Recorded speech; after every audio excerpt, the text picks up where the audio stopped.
যুক্তরাষ্ট্র ইরানের খার্গ দ্বীপে ব্যাপক বোমা হামলা চালিয়েছে।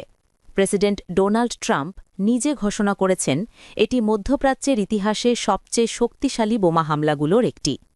ট্রাম্প তার ট্রুথ সোশ্যালে লিখেছেন, মুহূর্ত আগে আমার নির্দেশে ইউএস সেন্ট্রাল কমান্ড মধ্যপ্রাচ্যের ইতিহাসে সবচেয়ে শক্তিশালী বোমা হামলা চালিয়েছে। ইরানের ক্রাউন জুয়েল খার্গ দ্বীপের প্রতিটি সামরিক টার্গেট সম্পূর্ণ ধ্বংস করা হয়েছে।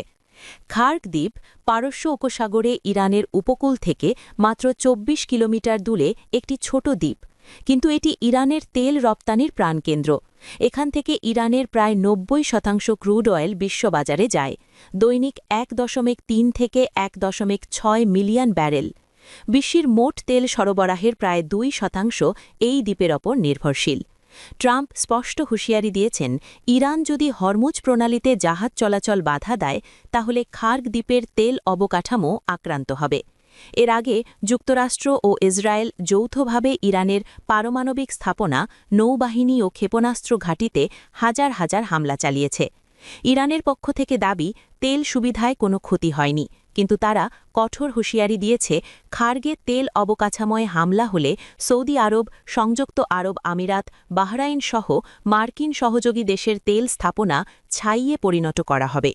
ইতিমধ্যে তেলের দাম আকাশছোঁয়া। যুক্তরাষ্ট্র মধ্যপ্রাচ্যে আরও ২৫০০ মেরিন ও অ্যামফিবিয়াস অ্যাসল্ট শেপ পাঠাচ্ছে।